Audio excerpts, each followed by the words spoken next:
दिल से ही इतना टूट चुके होते हैं कि आपकी आगे बढ़ने की चाह मर चुकी होती है। Hello guys, welcome to my YouTube channel. देखिए गाइस, यहाँ खड़े हैं आप। आपके द्वारा समझने वाली बात यह है कि जिस ब्लड लाइन को आपने कैरी किया, उस ब्लड लाइन में आ रखे हैं आपसे पहले आपके पेरेंट्स और उनसे पहले आपके एंसेस्टर्स। आप सभी मिलकर एक कॉमन ब्लड लाइन को कैरी किए हुए हैं और इसी ब्लड लाइन में आगे आएंगे आपके चिल्ड्रन और आपकी आगे आने वाली पीढ़ी यानी कि वंशज। अब तक आप वही सब कुछ फॉलो करते चले आए जो कुछ आपने देखा, सुना और समझा। फॉर एन एग्जाम्पल, यदि आप मेल पर्सन है तो आपको आपके परिवार के लिए अर्निंग पर्सन बनना है। यही सब कुछ आपके दादा ने किया, अपने परिवार के लिए कमाया। यही सब कुछ आपके पापा ने किया और यही सब कुछ आपने भी करना है। और आपको ये भी पता है यही सब कुछ आपकी आगे आने वाली पीढ़ी ने भी करना है। मतलब अपने घर परिवार के लिए रोटी कपड़ा और मकान अरेंज कराने की जिद्दोजहद में लगे रहना है। इसी फिलॉसफी पर सभी चलते चले आए और इसी फिलॉसफी को आप भी फॉलो कर रहे हैं। यह कतई गलत नहीं है, यह तो करना ही है। बिकॉज बेसिक जरूरतों को पूरा करने के लिए पैसे कमाने की भागदौड़ तो करनी ही है। इसी के तहत जो बहुत जरूरी काम आपको अपने लिए करना होता है ना, बस पूरी जर्नी के चलते आप उसी काम के प्रति अनभिज्ञ रह जाते हैं। आपको पता ही नहीं चलता और शरीर भी छूट जाता है। वह है आत्म मंथन, आत्म जागृति, खुद को जानना, सेल्फ अवेकनिंग। रोटी कपड़ा और मकान, ये आपकी बेसिक जरूरतें हैं, आपके लिए भी और आपके अपनों के लिए भी। अपने लिए भी आपको अरेंज करना है और आपके अपनों के लिए भी आपको ही अरेंज करना है। इसके अलावा और क्या चीज है जो आपको अपने लिए करनी ही है, और वो काम है आपकी आत्मा की शांति।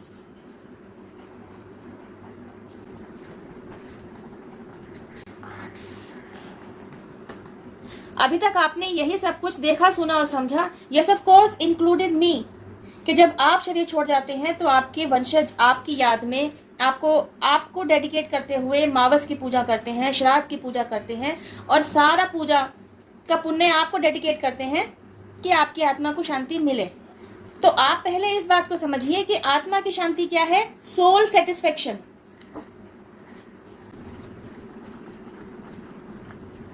आप अपनी पूरी जर्नी में अपने लिए और आपके अपनों के लिए रोटी कपड़ा और मकान अरेंज कराने की जिद्दोजहद में लगे रहे।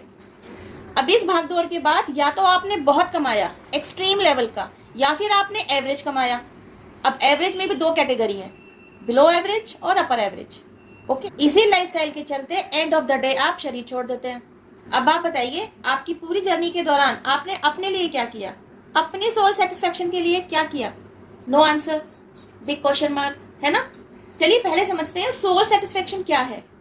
सोल का सेटिस्फेक्शन मतलब ऐसा कोई काम जिसे करने से ना आपकी सोल को खुशी मिले, एक तृप्ति मिले, ऐसी अंदरूनी खुशी जो अंदर से आपको खुश रहना सिखा दे, कि आपको इंटरनल लेवल पर फील हो कि हाँ आपने कुछ अच्छा किया।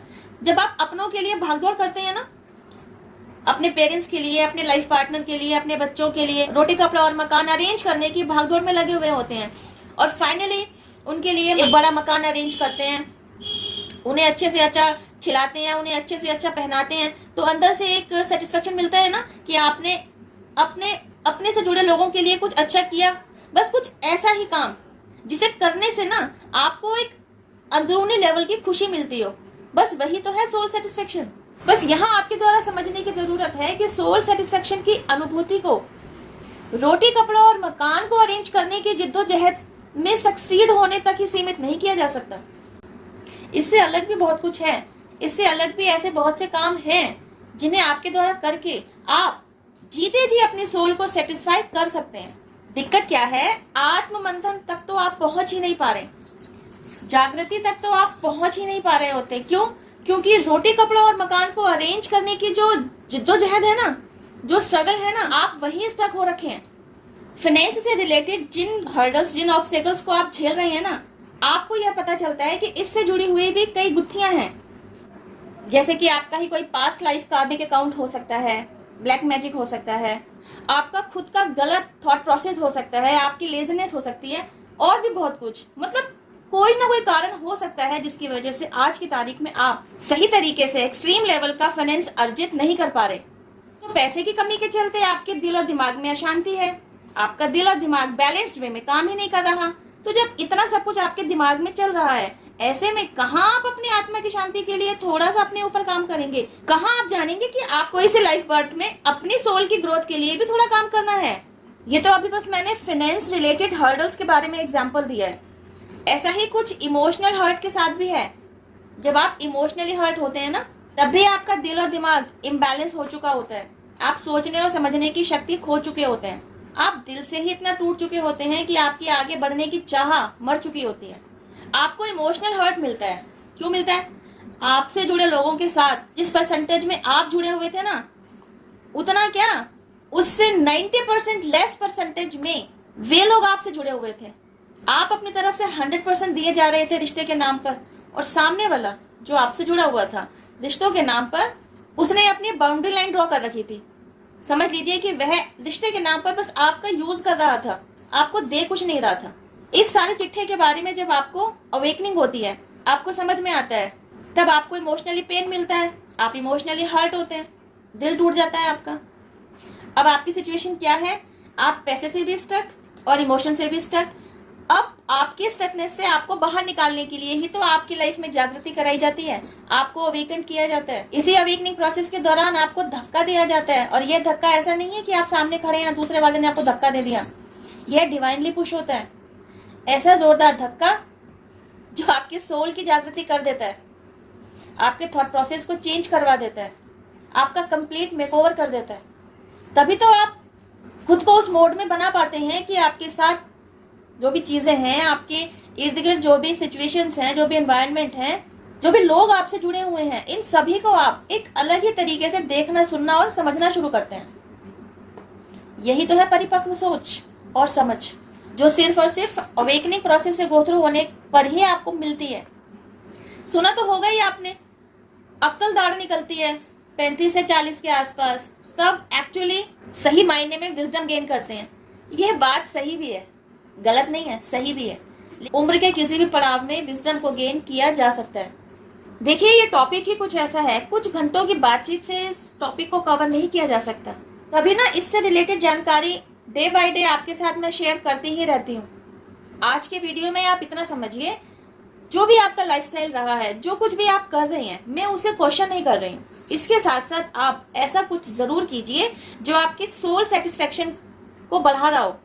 जैसे कि जानवरों को खाना खिलाना, पक्षियों के लिए दाना डालना, उनके लिए पानी पीने की व्यवस्था कर देना, मदर नेचर को सर्व करना, पौधे लगाना। डॉग्स को अगर आप घर में लाकर ना पाल सके तो स्ट्रीट डॉग्स को खाना खिला दीजिए। जब आप इनमें से कुछ भी काम कर पाएंगे ना, सारा ही करें तो बहुत अच्छा, ना कर पाए कुछ एक काम भी अगर आप अपने डेली रूटीन का हिस्सा बना लेते हैं, तो इससे क्या होगा, आपको ना इंटरनल लेवल पर खुशी मिलने लगेगी। और आप साथ ही साथ ये भी देखेंगे आपके लाइफ में जो भी हर्डल्स आ रखे थे ना, वो चाहे फाइनेंस रिलेटेड हो, चाहे वे इमोशंस रिलेटेड हो, आपको मेंटल लेवल पर कोई प्रॉब्लम हो, फिजिकल प्रॉब्लम से आप जूझ रहे हो, आप ना इन सभी फील्ड्स में ना धीरे धीरे रिकवरी देखेंगे। अपनी लाइफ के जिस भी फील्ड में आप स्टक थे ना, आपको कोई रास्ता चाहिए था, आप देखेंगे आपको वहां से निकलने के एक नहीं 10 रास्ते मिलने लगे। आप कहेंगे कल तक तो ये थॉट आपके दिमाग में नहीं आया, अचानक से ये थॉट आपके दिमाग में कैसे आ गया? भाई आप ही जिम्मेदार हैं। आप मदर नेचर को सर्व कर रहे हैं, आप पक्षियों के लिए दाना पानी अरेंज कर रहे हैं। आपके द्वारा किया हुआ कोई भी कर्म खाली जाता ही नहीं है। किसी के लिए भी आप कुछ भी अच्छा करते हैं ना, 100 गुना लौट कर आपके पास ही तो आता है। आपने जानवरों के लिए खाना अरेंज किया, उसके बदले में क्या हुआ, आपके दिमाग में एक सही आइडिया डाल दिया गया, जिसको आपने ग्रैब किया, उस पर काम किया और निकल गए अपनी फ्रेंड्स स्टकनेस से बाहर। यही तो रोटेशन है, इस हाथ दे उस हाथ ले। कितने लोग समझते हैं इस बात को? आई होप गाइस वीडियो में दिया गया मैसेज आपको समझ में आया होगा। इसी टॉपिक से रिलेटेड कुछ और जरूरी जानकारी आगे आने वाली वीडियोस में आपके साथ जरूर शेयर करूंगी। इस वीडियो में बस इतना ही। डिवाइन पावर जिनमें भी आपकी श्रद्धा है, यूनिवर्स, एंजल्स, आपके ancestors, spirit guides, mother nature, पूरे डिवाइन रियल्म को थैंक यू कहते रहिए, इन्हें ग्रेटिट्यूड देते रहिए। अब मैं आपसे मिलती हूँ मेरी नेक्स्ट वीडियो में। टिल देन हैव पेशेंस, रब केयर, जय Mata Di, take care, bye, stay blessed.